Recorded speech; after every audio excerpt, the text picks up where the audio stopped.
What's going on, my babies? Welcome back to another episode of The Spiritual Word. As always, I apologize for any noises in the background in advance and anything of that nature. And before I start these, I like to start these off with a disclaimer by stating that these are for entertainment purposes only. Always do your own research to come to your conclusions, to have your own answers, to make your own decisions, and I believe in your ability to do so and to be your own person. So, before I start this, also, I have an audio version of the podcast anywhere you can find audio podcasts. I have a video version of the podcast on YouTube. They're both named The Spiritual Word. I upload Monday through Friday at 8 p.m. Mountain Time. If science, psychology, spirituality, self-help, and philosophy are things you're interested in, those are my main 5 topics. And I recommend subbing or following. Yesterday I did an advice on how to love yourself, and today I'm going to do the same thing, but I'm going to go into depth on a different route, or a different approach. Just because I feel like people learn differently, and I want to, help as many people and as many thinkers as I can. And if you don't think the ways that I think, then I'm gonna go based off of different things that I've seen. And just continue to do that until I feel like I've captured enough ways of thinking. I feel like I should do 5 different ways of thinking. So that's what I'm gonna do. Yesterday was the first way of thinking. And the first way of thinking was this approach of basically, like, I like to call them the not thinkers, the people who don't really think things through. And not that they don't think things through in like a negative way. I think it's like a very positive thing that they are not like overthinkers. You know what I mean? So that's what I mean by the non-thinkers, quotation marks, non-thinkers. It's the people who don't overthink. And today's thinker is basically the people who are very intellectual when it comes to how they approach situations, and like the very logical thinkers. So I'm going to do that. And then probably tomorrow I'll do like a creative way of thinking, or like a creative way of thinking, but we'll see. So for the people who think in a very, I don't know, say like mundane way, but a very typical way. And not typical as in like basic, but typical as in like common. And don't downplay the fact that this is common, because regardless of whether it's common or not, it doesn't really matter, because what I'm going to give you is not going to be common thought. So people who are not confident, they have learned that. You learn that through other people, through yourself, and through people that you identify with. And you know that saying that you are who you're around? Well, that's how shit happens.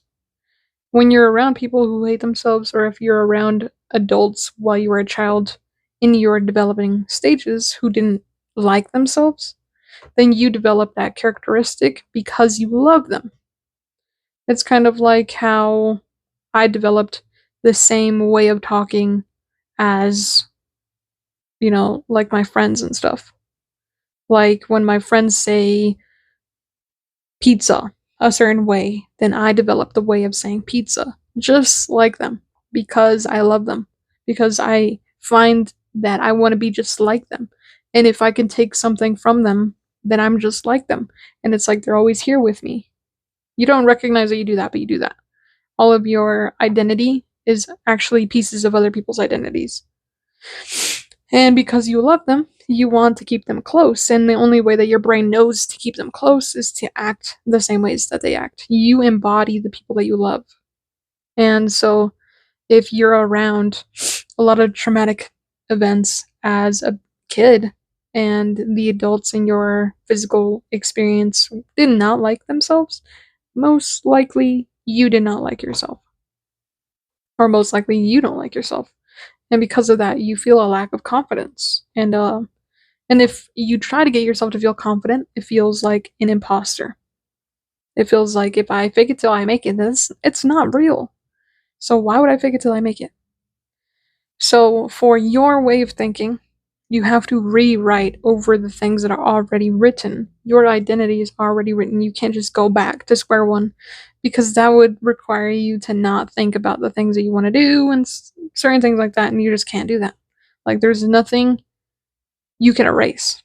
I can't just erase my mind. You know what I mean? Like, I'm still gonna have thoughts, I'm still gonna have beliefs, and they're still going to, be there. I can't just forget everything that I've ever learned.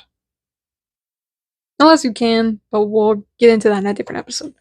So, from you knowing that you learned how to be not confident, you learn how to be confident through loving yourself. And I know that that's fucking cheesy, whoop de doo, blah blah blah, but it's cheesy because it's the only way that you can do that. And it's cheesy because it's a cliche. Like, it's cheesy because there's no way around it. It's like a fundamental truth. Especially if that's your way of thinking. You learned how to engulf these people because you love these people. Now you need to learn how to love yourself and engulf that personality. There's certain things that you do that no other person does. There's certain quirks that you have that other people don't. There's certain things that you do that other people do that maybe people in your physical reality don't do.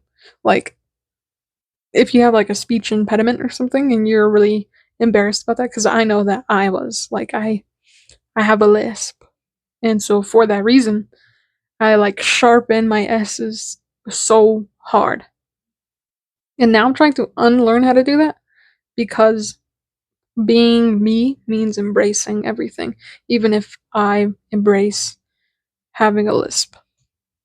And there's other people in my reality who have speech impediments. So why should I be insecure for something that's natural to my body? You know what I mean? Like, I'm trying to relearn how to lisp so that I don't be popping my S's, my T's, my P's, my Q's so harshly in your ear. You know what I mean? Like, I'm trying to be thoughtful for your sake. And if I have a lisp, it's better than screeching in your ear like that. You know what I mean? And so, with that being said, there's certain things that you do, like, for example, you might have a speech impediment just like me.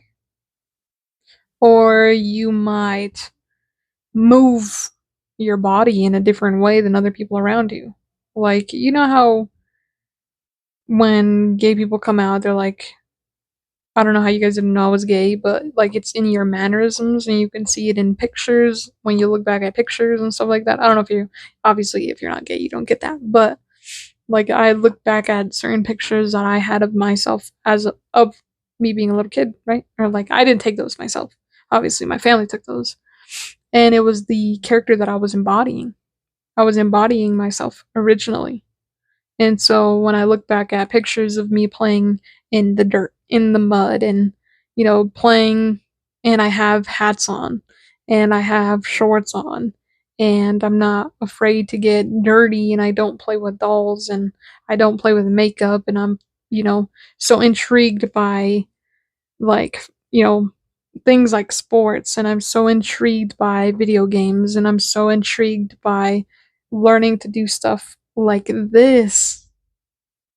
Spirituality was never in, you know what I mean? Like, it wasn't in as a kid.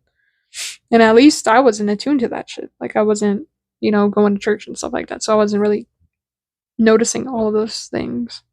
And I used to have dream catchers on dream catchers. And in order to get my little sister to stop playing with them, I'd be like, oh, if you touch them, it gives you nightmares. And there were certain things that I used to do that I didn't even realize were things that me as a gay person would embody. Like the fact that I knew I was gay after watching Spy Kids and I didn't like the dude. I liked the girl, and I was like, oh my gosh, what does that even mean? You know what I mean? Like, there's certain things that you can't deny about yourself. And those are your own little quirks and shit like that. Like, I've never denied my spirituality. That's always been something that I've always had an open mind about. And the fact that I'm naturally curious about things. Like, I have a book on sign language just because I'm like, ooh, if I was deaf, I would love it because sign language is so cool. It's so fascinating. And, same thing when it comes to, I never denied my sense of, like, I love music and I've learned how to play the ukulele since I was in, like, 6th grade. My cousin bought me my first ukulele when I was in the 6th grade. And ever since then, I haven't stopped. And same thing when it comes to art. Like, I've drawn since the beginning of time, and I've never denied myself of that. There's certain things that you have that you do that really embody who you are, and you know what those are for you. Maybe for you it's singing, maybe for you it's dancing, maybe for you it's skincare, maybe for you it's makeup, maybe for you it's putting flowers inside of books, pressing them until they're dry, and then hanging them on your wall. My sister used to do that. I thought that was really cool of her. And there's certain things that you hide from yourself. And those certain things that you deny yourself of because somebody told you that you should deny those things. And just like confidence is something that I can teach you, hating yourself is something that you have been taught. People don't teach you how to love yourself because nobody can teach you how to do that for yourself. I can give you tips and I can give you tricks and I can give you tools, but only you will have to have the power to actually execute what I'm talking about. Only you can sit down with yourself and say, hey, I really like that today we stood up straight today because we weren't afraid.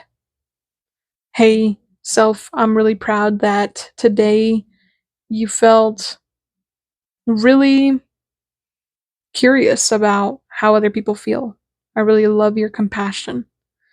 I'm really proud of myself today for, you know, not getting frustrated at the same things that I would normally get frustrated at.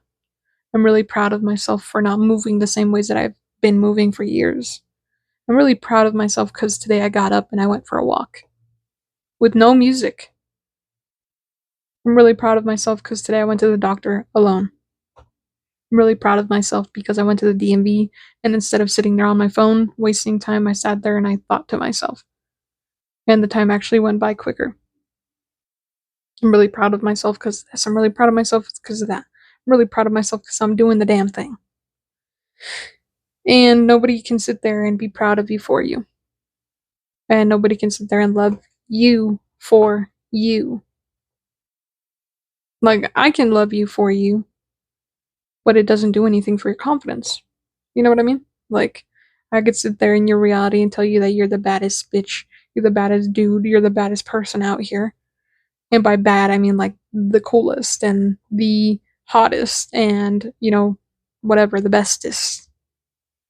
But if you don't feel that to be true, me reinforcing it doesn't do anything for you because you're not going to believe me.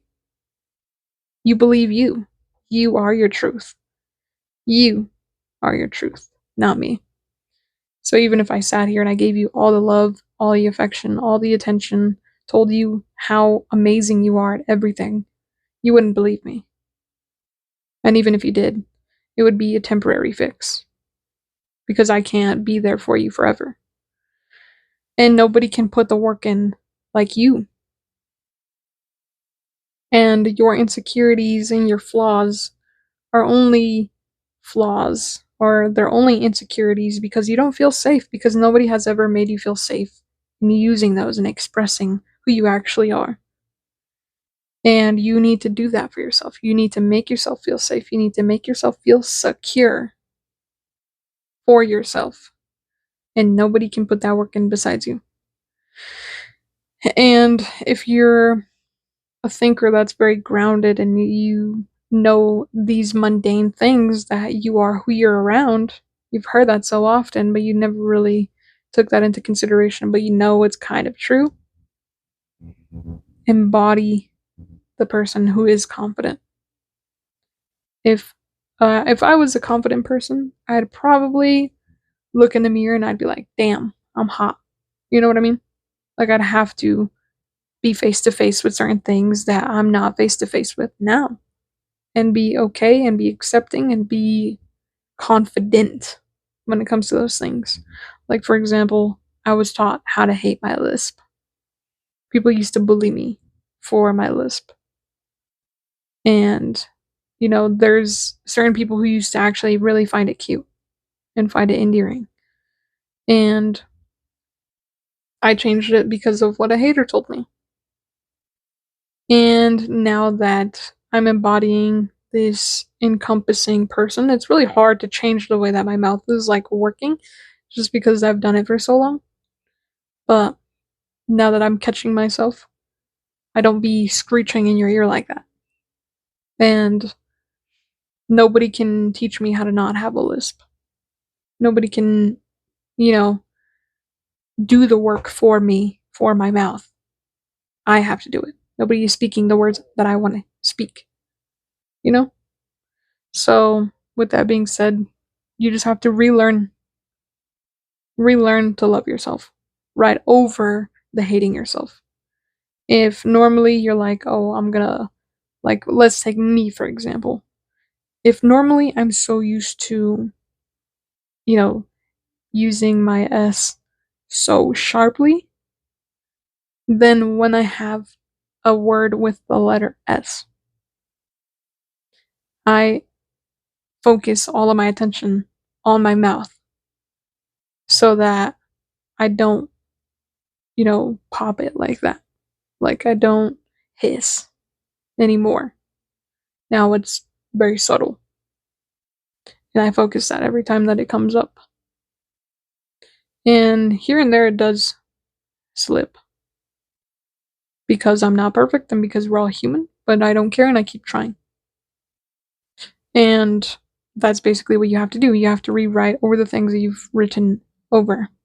I wrote over my lisp, so now I have to rewrite over the S that I've learned to speak to relearn my lisp.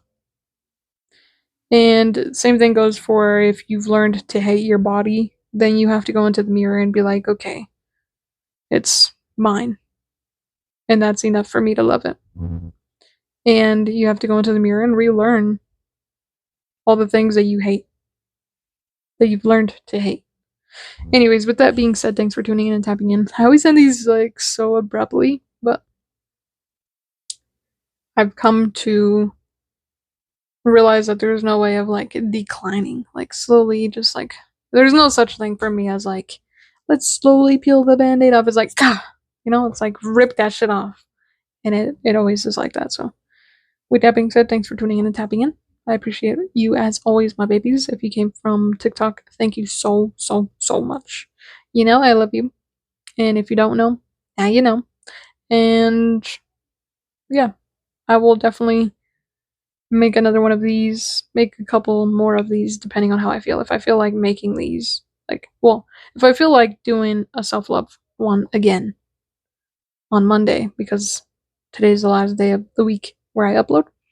But if I feel like doing one on Monday about self love, then I'll probably do it on a different perspective. So, with that being said, thanks for tuning in and tapping in. As always, I love you. I appreciate you for being here. There would be no me without you. And yeah, thanks for tuning in and tapping in, and I'll see you in the next one. Peace.